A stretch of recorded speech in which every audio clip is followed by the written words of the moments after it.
السلام علیکم، میں ہوں نادیہ سحر اسلامک ڈائری سے آپ سب کو خوش آمدید کہتی ہوں۔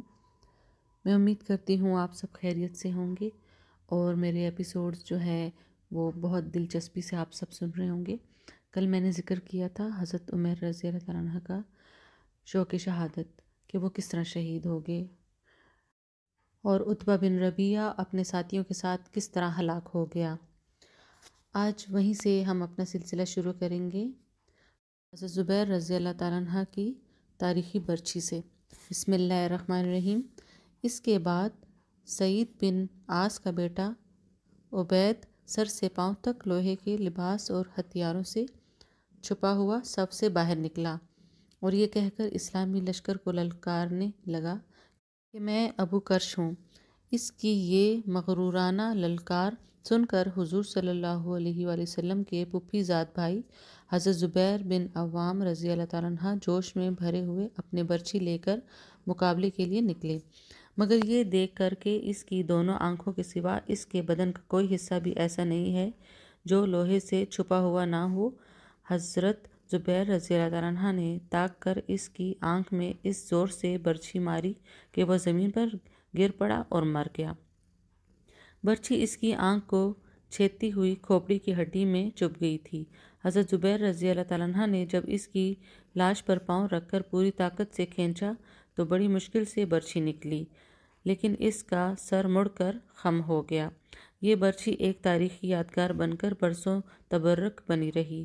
حضور اقدس صلی اللہ علیہ وآلہ وسلم نے حضرت زبیر رضی اللہ تعالیٰ عنہ سے یہ برچھی طلب فرمائی اور اس کو ہمیشہ اپنے پاس رکھا۔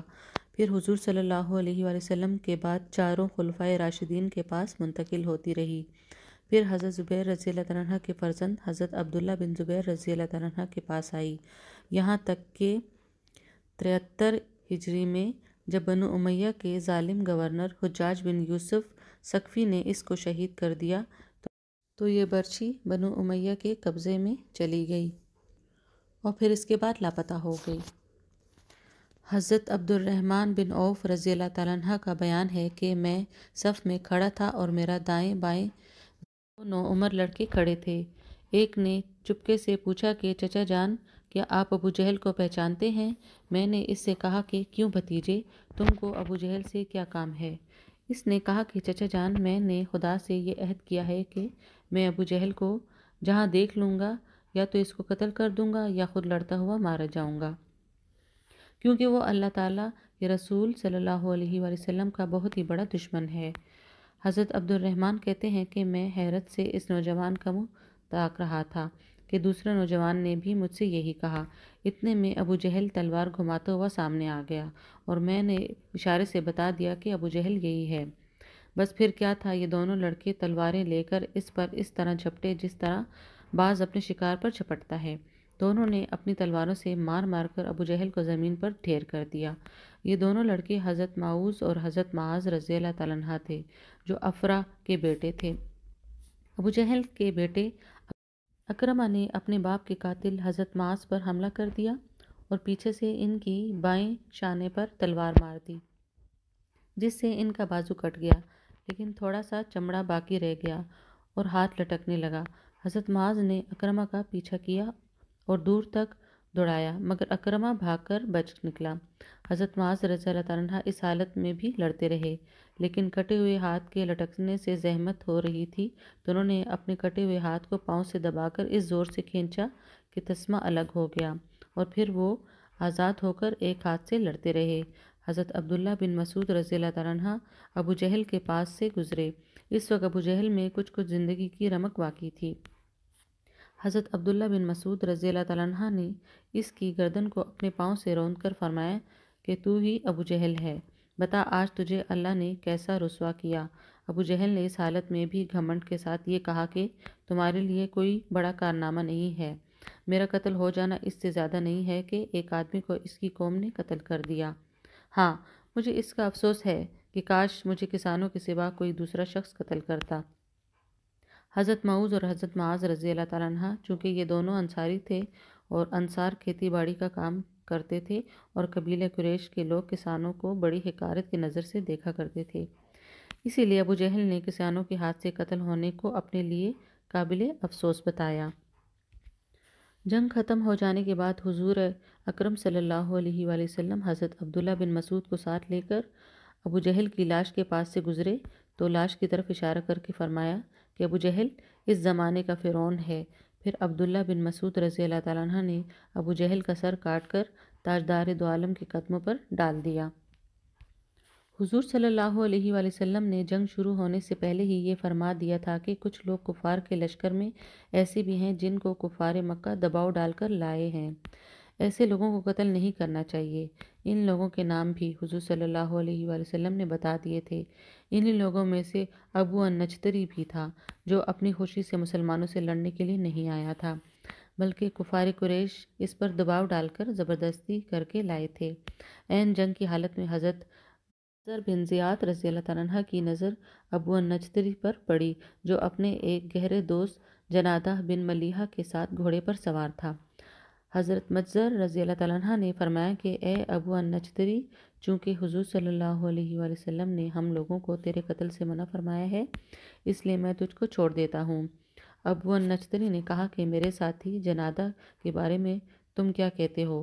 تو حضرت مجزر رضی اللہ تعالیٰ عنہ نے صاف صاف کہہ دیا تھا کہ ہم اس کو زندہ نہیں چھوڑ سکتے۔ یہ سن کر ابو النجتری طیش میں آ گیا اور کہا کہ میں عرب کی عورتوں کا یہ طعنہ سننا پسند نہیں کر سکتا کہ ابو النجتری نے اپنی جان بچانے کے لیے اپنے ساتھی کو تنہا چھوڑ دیا۔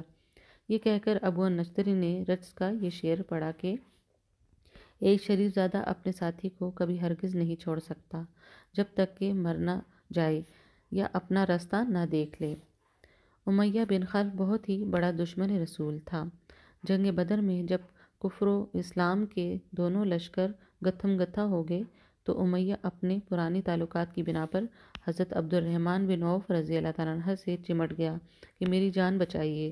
حضرت عبد الرحمن بن عوف رضی اللہ تعالیٰ عنہ کو رحم آ گیا اور آپ نے چاہا کہ امیہ بچ کر نکل بھاگے، مگر حضرت بلال رضی اللہ تعالیٰ عنہ نے امیہ کو دیکھ لیا۔ حضرت بلال رضی اللہ تعالیٰ عنہ جب امیہ کے غلام تھے تو امیہ نے ان کو بہت زیادہ ستایا تھا، اس لیے جوش انتقام میں حضرت بلال رضی اللہ تعالیٰ عنہ نے انصار کو پکارا۔ انصاری لوگ دفتن ٹوٹ پڑے۔ حضرت عبد الرحمن بن عوف رضی اللہ تعالیٰ عنہ نے امیہ سے کہا کہ تم زمین پر لیٹ جاؤ۔ وہ لیٹ گیا تو حضرت عبد الرحمن بن عوف رضی اللہ تعالیٰ عنہ اس کو بچانے کے لیے اس کے اوپر لیٹ کر اس کو چھپانے لگے، لیکن حضرت بلال اور انصار رضی اللہ تعالیٰ عنہ نے ان کی ٹانگوں کے اندر ہاتھ ڈال کر اور بغل سے تلوار گھوم گھوم کر اس کو قتل کر دیا۔ جنگ بدر میں اللہ تعالیٰ نے مسلمانوں کی مدد کے لیے آسمان سے فرشتوں کا لشکر اتار دیا تھا۔ پہلے 1000 فرشتے آئے، پھر 3000 ہو گئے، اس کے بعد 5000 ہو گئے۔ جب گھمسان کارن پڑا تو فرشتے کسی کو نظر نہیں آتے تھے، مگر ان کی حرب و ضرب کے اثرات صاف نظر آتے تھے۔ بعض کافروں کی ناک اور منہ پر کوڑوں کی مار کا نشان پایا جاتا تھا، کہیں بغیر تلوار مارے سر کٹ کر گرتا نظر آتا۔ یہ آسمان سے آنے والے فرشتوں کی فوج کے کارنامے تھے۔ عتبہ، شیبہ، ابو جہل وغیرہ کفار قریش کے سرداروں کی ہلاکت سے کفار مکہ کی کمر ٹوٹ گئی اور ان کے پاؤں اکھڑ گئے اور وہ ہتھیار ڈال کر بھاگ کھڑے ہوئے اور مسلمانوں نے ان لوگوں کو گرفتار کرنا شروع کر دیا۔ اس جنگ میں کفار کے 70 آدمی قتل اور 70 آدمی گرفتار ہوئے، باقی اپنا سامان چھوڑ کر فرار ہو گئے۔ اس جنگ میں کفار مکہ کو ایسی زبردست شکست ہوئی کہ ان کی عسکری طاقت ہی فنا ہو گئی۔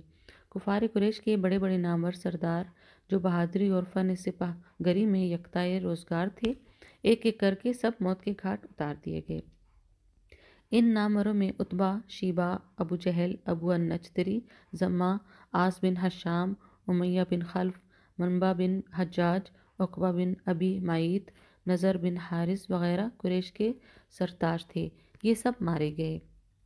جنگ بدر میں کل 14 مسلمان شہادت سے سرفراز ہوئے، جن میں سے 6 مہاجر اور 8 انصار تھے۔ شہدائے مہاجرین کے نام یہ ہیں: حضرت عبیدہ بن حارث، حضرت عمیر بن ابی وقاص، حضرت ذی الشمالین عمیر بن عبد، حضرت عاقل بن ابی بکیر، حضرت مجیح، حضرت صفوان بن بیضہ۔ اور انصار کے ناموں کی فہرست یہ ہے: حضرت سعد بن خیثمہ، حضرت مبشر بن عبد المنذر، حضرت حارثہ بن سراقہ، حضرت معوذ بن افرا، حضرت عمیر بن حمام، حضرت رافع بن معلیٰ، حضرت عوف بن افرہ، حضرت یزید بن حارث رضی اللہ تعالیٰ عنہ اجمعین۔ ان شہدائے بدر میں سے 13 حضرات تو میدان بدر ہی میں مدفون ہوئے، مگر حضرت عبیدہ بن حارث رضی اللہ تعالیٰ عنہ نے چونکہ بدر سے واپسی پر منزل صفرا میں وفات پائی، اس لیے ان کی قبر شریف منزل صفرا میں ہے۔ حضور صلی اللہ علیہ وسلم کا ہمیشہ یہ طرز عمل رہا ہے کہ کبھی کوئی لاش نظر آتی تھی آپ اس کو دفن کروا دیتے تھے، لیکن جنگ بدر میں قتل ہونے والے کفار چونکہ تعداد میں بہت زیادہ تھے، سب کو الگ الگ دفن کرنا ایک دشوار کام تھا، اس لیے تمام لاشوں کو آپ نے بدر کے ایک گڑھے میں ڈال دینے کا حکم فرمایا۔ چنانچہ صحابہ کرام نے تمام لاشوں کو گھسیٹ کر گڑھے میں ڈال دیا۔ امیہ بن خلف کی لاش پھول گئی تھی، اصحاب کرام نے اس کو گھسیٹنا چاہا تو اس کے اعضاء الگ الگ ہونے لگے، اس لیے اس کی لاش وہیں مٹی میں دبا دی گئی۔ جب کفار کی لاشیں بدر کے گڑھے میں ڈال دی گئیں تو حضور صلی اللہ علیہ وسلم نے اس گڑھے کے کنارے کھڑے ہو کر مقتولین کا نام لے کر اس طرح پکارا کہ اے عتبہ بن ربیعہ، اے شیبہ بن ربیعہ، اے فلاں اے فلاں، کیا تم لوگوں نے اپنے رب کے وعدے کو سچا پایا؟ ہم نے تو اپنے رب کے وعدے کو بالکل ٹھیک ٹھیک سچ پایا۔ حضرت عمر فاروق رضی اللہ تعالیٰ عنہ نے جب دیکھا کہ حضور صلی اللہ علیہ وآلہ وسلم کفار کی لاشوں سے خطاب فرما رہے ہیں تو ان کو بڑا تعجب ہوا، چنانچہ انہوں نے عرض کیا کہ یا رسول اللہ صلی اللہ علیہ وسلم، کیا آپ ان بے روح کے جسموں سے کلام فرما رہے ہیں؟ یہ سن کر حضور صلی اللہ علیہ وآلہ وسلم نے ارشاد فرمایا کہ عمر، خدا کی قسم جس کے قبضے قدرت میں میری جان ہے کہ تم زندہ لوگ میری بات کو ان سے زیادہ نہیں سن سکتے، لیکن اتنی بات ہے کہ یہ مردے جواب نہیں دے سکتے۔ بخاری وغیرہ کی اس حدیث سے یہ مسئلہ ثابت ہوتا ہے کہ جب کفار کے مردے زندوں کی بات سنتے ہیں تو پھر مومنین خصوصاً اولیاء شہداء انبیاء علیہ السلام وفات کے بعد یقیناً ہم زندوں کا سلام و کلام اور ہماری فریادیں سنتے ہیں، اور حضور صلی اللہ علیہ وآلہ وسلم نے جب کفار کی مردہ لاشوں کو پکارا تو پھر خدا کے برگزیدہ بندوں یعنی ولیوں، شہیدوں اور نبیوں کو ان کی وفات کے بعد پکارنا بھلا کیوں ناجائز اور درست ہوگا۔ اس لیے حضور صلی اللہ علیہ وسلم جب مدینہ کے قبرستان میں تشریف لے جائیں تو قبروں کی طرف اپنا رخ انور کر کے یوں فرماتے تھے، یعنی اے قبر والو، تم پر سلام ہو خدا کا، ہماری اور تمہاری مغفرت فرمائے، تم لوگ ہم سے پہلے چلے گئے، ہم تمہارے بعد آنے والے ہیں۔ اور حضور صلی اللہ علیہ وسلم نے اپنی امت کو بھی یہی حکم دیا ہے۔ صحابہ کرام کو اس کی تعلیم دیتے تھے کہ جب تم لوگ قبروں کی زیارت کے لیے جاؤ تو ان حدیثوں سے ظاہر ہے کہ مردے زندوں کا سلام و کلام سنتے ہیں، ورنہ ظاہر ہے کہ جو لوگ سنتے ہی نہیں ان کو سلام کرنے سے کیا فائدہ۔ میں امید کرتی ہوں کہ میرا آج کا ایپیسوڈ آپ کو پسند آئے گا، تو میری ویڈیو کو لائک کریں، شیئر کریں، میرے چینل کو سبسکرائب کریں۔